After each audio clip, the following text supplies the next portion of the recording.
Селаните од регионот Тазенакт од Мароко се познати по производство на исклучително убави килими, но за овие жени ткаењето на 10 кг сирова волна, колку што е потребно да се направи еден килим, не е уметност, туку начин да преживеат.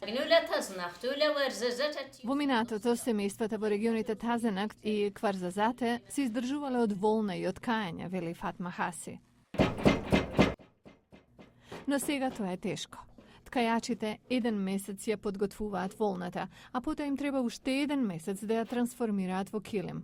Оваа нарачка е специјална и тие ќе заработат $50 профит. Поделено на 3, секој ќе добие по 25 центи на ден, што е повеќе од заработувачката во локална ткајачница. Нивните купувачи се посредници. Тие ги купуваат килимите од селаните и ги продаваат во продавници во Маракеш и други туристички центри. А овде, во Маракеш, килимите одат за $100. За оние што ги направиле во далечните изолирани села, ова се далечни предели. Дури и не го зборуваат ни истиот јазик.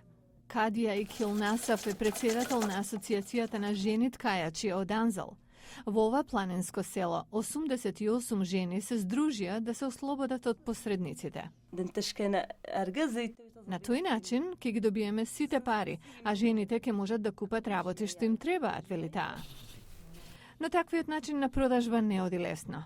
Ткајачките добиваат повеќе пари, но продаваат помалку. Гледајќи го тоа, младите жени одбираат да не го научат занаедот. Од незините 5 керки, само една знае да ткае, вели оваа жена. Нашите керки велат дека сме го уништиле здравието за ништо. Сакаат да научат нешто друго. Ова не ги привлекува, вели друга. А тоа е пат на изумирање на вештината на која светот гледа како на уметност.